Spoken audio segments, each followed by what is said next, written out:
Hello, hi, praise the Lord, जय मसीह। आप सभी लोग कैसे हैं? मैं उम्मीद करता हूँ आप सभी लोग बहुत अच्छे हैं परमेश्वर की दया से।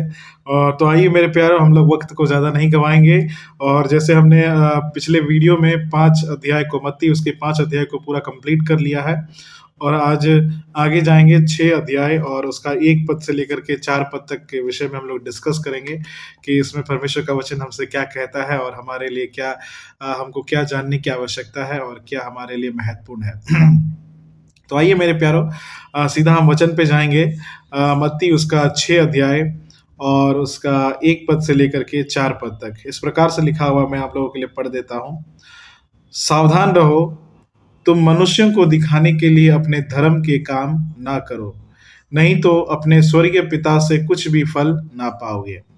इसलिए जब तू दान करे, तो अपने आगे तुरही ना बजवा, जैसे कपटी सभाओं और गलियों में करते हैं, ताकि लोग उनकी बड़ाई करें। मैं तुमसे सच कहता हूँ कि वे अपना प्रतिफल पा चुके। परंतु जब तू दान करे, तो जो तेरा दाहिना हाथ करता है, उसे तेरा बायां हाथ ना जानने पाए, ताकि तेरा दान गुप्त रहे और तब तेरा पिता जो गुप्त में देखता है तुझे प्रतिफल देगा। आमीन। तो मेरे प्यारो, बहुत ही महत्वपूर्ण वचन है हमारे लिए। जब आप इसकी हेडिंग को पढ़ेंगे तो आप पाएंगे दान के विषय में।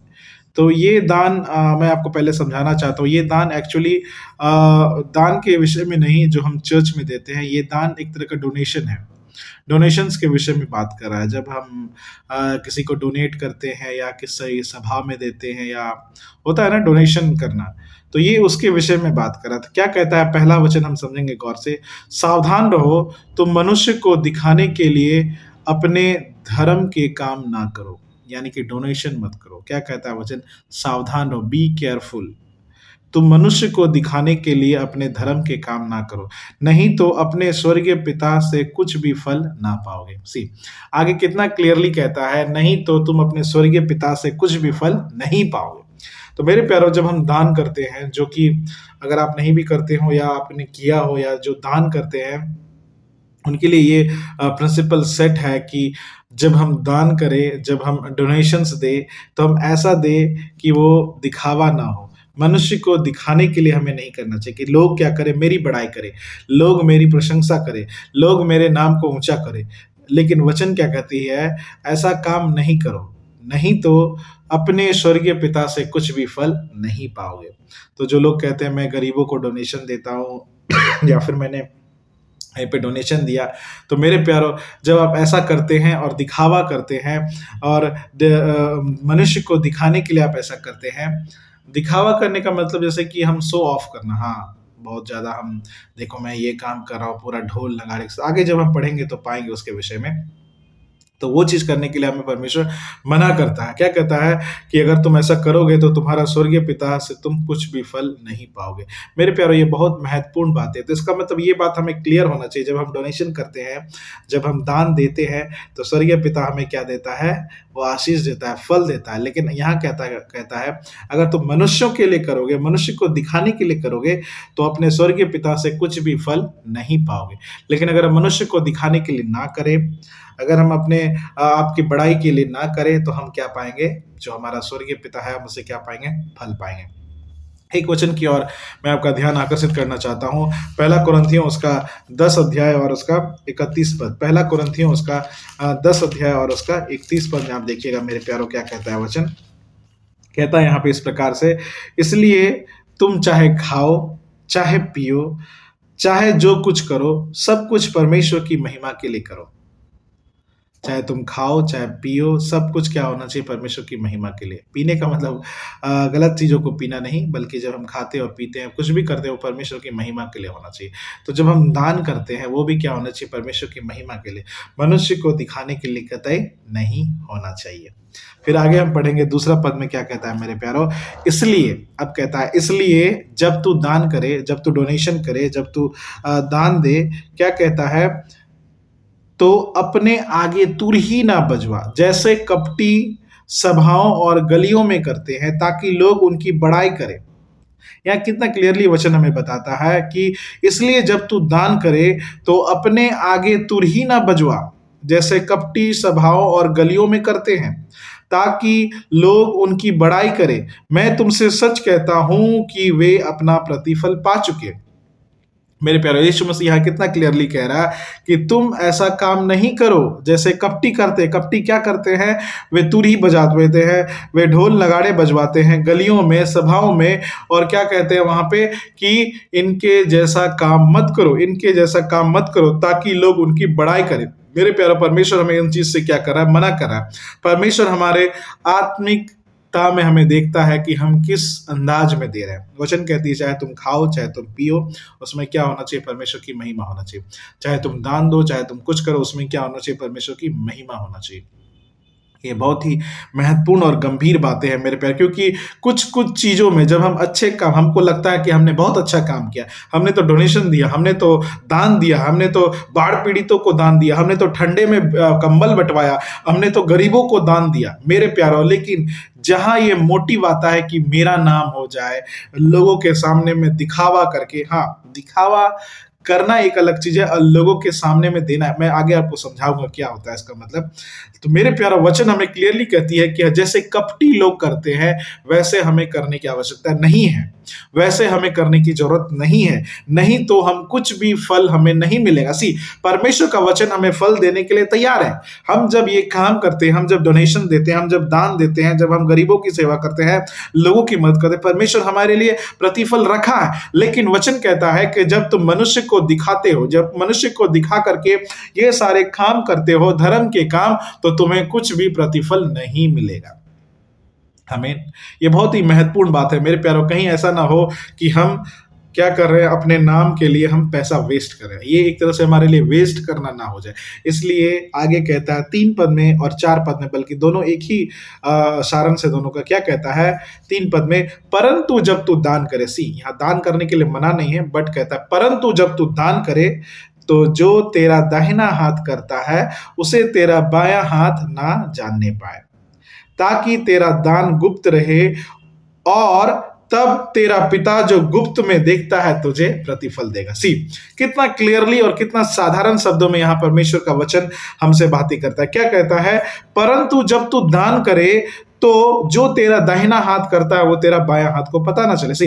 ये फिजिकली ये बात नहीं हो रहा है, क्योंकि हम तो एक इंसान है, जो हमारा दाहिना हाथ देगा वो ऑब्वियसली बाएं हाथ को पता चलेगा। लेकिन जो यहाँ वचन बता रहा है वो हाथों के विषय में नहीं, बल्कि क्या कह रहा है? लोगों को दिखाने के लिए नहीं। यानी कि अगर हम दान कर रहे हैं तो मेरे पड़ोसी को पता चलना चाहिए, मेरे बगल वाले को पता चलना चाहिए, मेरे पूरे मोहल्ले को पता चलना चाहिए कि फलाने ने क्या किया है, डोनेशन दिया है। नहीं मेरे प्यारों, क्या कहता है? जब तू दान करे तो जो तेरा दाहिना हाथ करता है उसे तेरा बायां हाथ ना जानने पाए। ये बहुत महत्वपूर्ण है मेरे प्यारों। हमें ये मालूम होना चाहिए कि परमेश्वर का वचन ऐसे हमें क्यों कहता है गुप्त में काम कर, क्योंकि परमेश्वर क्या है? गुप्त में है।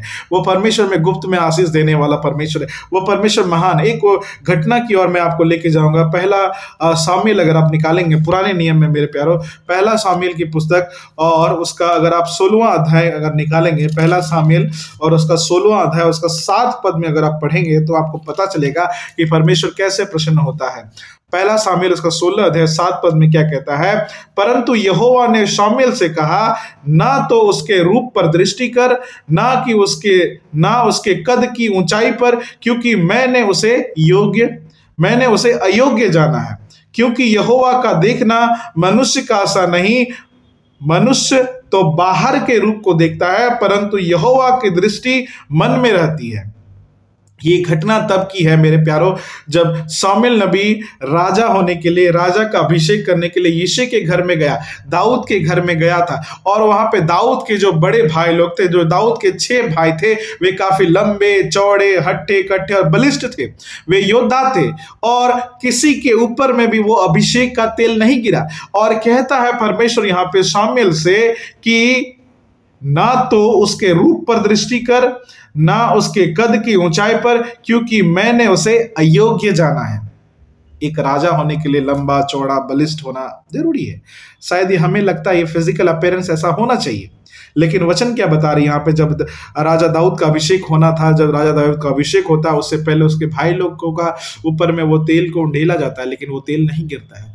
वचन क्या बताती है यहाँ पे, परमेश्वर क्या कहता है शामुएल नबी से कि मैं उनके कद काठी जो मनुष्य देखता है मैं उसे नहीं देखता, बल्कि जो अंतरात्मा है, जो अंदर का मन है वो मैं देखता हूँ। और मेरे प्यारो घटना हमें आगे मालूम है, अंतिम में दाऊद को बुलाया जाता है और दाऊद के ऊपर में वो तेल गिरता है। आमीन। तो मेरे प्यारो जरूरी नहीं कि जब आप दान करें तो आपको तुरही बजाने की आवश्यकता है, आपको ढोल नगाड़े बजाने की आवश्यकता है, आपको बहुत सारे काम करने की आवश्यकता नहीं। मेरे प्यारो परमेश्वर वो हमें दिखता है, वो हमें गुप्त में भी देख सकता है। ऐसा नहीं कि परमेश्वर के लिए हमें स्टेटस लगाने की आवश्यकता है, ऐसा नहीं है कि हमें परमेश्वर के लिए स्टोरी लगाने की आवश्यकता नहीं, बल्कि परमेश्वर क्या कहता है, वचन स्पष्ट रूप से कहता है 4 पद में देखिए क्या कहता है, ताकि तेरा दान गुप्त रहे और तब तेरा पिता जो गुप्त में देखता है तुझे प्रतिफल देगा। मेरे प्यारो ये बहुत महत्वपूर्ण है, बहुत महत्वपूर्ण है कि हम जो किंगडम स्टेटस है, जो परमेश्वर के राज्य का जो तरीका है, तौर तरीका है, हम उसको जाने। परमेश्वर के राज्य का जो सिस्टम है, जैसे हम कहते हैं ना, जैसा देश वैसा भेष। आपको अगर परमेश्वर के राज्य में जाना है तो उसके देश का जो भेष है हमें उसको अपनाने की आवश्यकता है, हमें उसको जानने की आवश्यकता है कि कैसे परमेश्वर के राज्य में काम होता है, कैसे परमेश्वर काम करता है। मेरे प्यारे एक और वचन में पढ़ूंगा आपके लिए, 2 कुरिन्थियों की पुस्तक और उसका 8 अध्याय और उसका 9वां पद में क्या कहता है। 2 कुरिन्थियों उसका 8 अध्याय और उसका 9वां पद में क्या कहता है, देखिएगा, तुम हमारे प्रभु यीशु मसीह का अनुग्रह जानते हो कि वह धनी होकर भी तुम्हारे लिए कंगाल बन गया, ताकि उसके कंगाल हो जाने से तुम क्या हो जाओ, धनी हो जाओ। सी यीशु मसीह हमारे लिए यहाँ पे प्रिंसिपल सेट करता है, क्या कहता है, वो धनी होकर के भी कंगाल हो गया हमारे लिए, ताकि हम क्या होने पाए, धनवान होने पाए। मेरे प्यारे ये बहुत महत्वपूर्ण है। तो ये दान के विषय में जो आज हमने बातें किया, ये दान हमें कपटियों के समान नहीं, वचन हमें बताती है कि तेरा दाहिना हाथ जो देता है उसे बाएं हाथ को। और ये बहुत सारे लोग कंफ्यूज होते हैं जब ये हिंदी बाइबल में पढ़ते हैं, ऊपर में दान लिखा हुआ, ये दान आपके चर्च का दान नहीं, बल्कि ये डोनेशंस के विषय में बातें करता है। जब आप डोनेशन देते हैं, जब आप जैसे कि लोग कहते हैं बाढ़ आया, चलो हमें कुछ दान देने की आवश्यकता है, भूकंप आया हमें कुछ दान देने की आवश्यकता है, ठंडी आया हमें कुछ दान देने की आवश्यकता है। तो ये उस दान के विषय में बात कर रहा है मेरे प्यारों। कंफ्यूज हमें नहीं होना, बल्कि वचन को बारीकी से हमें समझना है। नए नियम में अगर आप देखेंगे जो प्रेरित लोग करते थे प्रैक्टिस, प्रेरितों के काम में उसके 4 अध्याय उसके 34 पद से 37 पद तक आप पढ़ सकते हैं। वहां का जो दान था वो थोड़ा अलग था, वो अपने धन संपत्ति को बेच करके वो लोग प्रेरितों के चरणों में अर्पित करते थे। ये दूसरा प्रकार का दान था, ये सेवकाई के लिए एक दान था मेरे प्यारों। लेकिन यहाँ पे जो परमेश्वर कह रहा है कि सावधान रहो, तुम मनुष्य को दिखाने के लिए धर्म के काम ना करो। आमीन। मेरे प्यार में आपको प्रोत्साहित करना चाहूंगा कि परमेश्वर का वचन में हमें बढ़ना जरूरी है, परमेश्वर के वचन को समझना जरूरी है, हमें जो किंगडम का स्टेटस है उस पे उसके अनुसार चलना है। उस उदाहरण के लिए कि अगर आपको कोई बहुत अच्छे भोज में अगर आपको बुलाया गया हो, शादी में बुलाया गया हो, तो आप ऐसे ही एरोगिरी बन करके नहीं जाएंगे, आप साधारण से कपड़े पहन के नहीं जाएंगे, आप घर के कपड़े पहन के नहीं जाएंगे, बल्कि आप अच्छे से तैयार होके आप चाहेंगे कि हम भी उसमें क्या हो, एक अच्छा लेवल मेरा बना रहे, आप मेंटेन करें डिग्निटी को। तो ठीक वैसे ही मेरे प्यारो, परमेश्वर के राज्य के स्तर को हमें जानना है, परमेश्वर का राज्य का स्तर क्या है, और उसी हिसाब से हमें क्या होना है, तैयार होना है। आमीन। मेरे प्यार, मैं इन्हीं वचनों के साथ आपको प्रोत्साहित करना चाहूंगा कि डोनेशन करना अच्छी बात है, वचन इसके लिए मना नहीं कर रहा है, लेकिन उसमें कह रहा है, क्या कहता है, पहले तो कहता है गलत तरीके से नहीं देना है, तुरही बजा के नहीं देना है, बल्कि क्या कहता है, परंतु जब तू दान करे तो जो तेरा दाहिना हाथ करता है वो तेरे बाएं हाथ को मालूम ना चलने पाए। यानी कि हम अगर दान कर रहे हैं, किसी चर्च को मदद करें, किसी पास्टर को मदद कर रहे हैं, या कहीं ठंडी में किसी को मदद कर रहे हैं, या बाढ़ में या भूकंप में कहीं पे आप मदद कर रहे हैं, तो जरूरी नहीं कि आप उसको पोस्ट में डालें, जरूरी नहीं कि आप उसको स्टोरी में डालें, जरूरी नहीं कि हम ऐसा करें, क्योंकि वचन बताती है परमेश्वर ने आपको देख लिया है। परमेश्वर, God has seen you what the work you are doing. मेरे प्यारे, हमें घबराने की आवश्यकता नहीं, वो परमेश्वर के राज्य में क्या आपका इन्वेस्टमेंट है, वो इन्वेस्टमेंट आपका खत्म नहीं होगा। आमीन। परमेश्वर आप सभी को आशीष दे। धन्यवाद। फिर से कल हम लोग मिलेंगे नई वीडियो के साथ। धन्यवाद फिर से।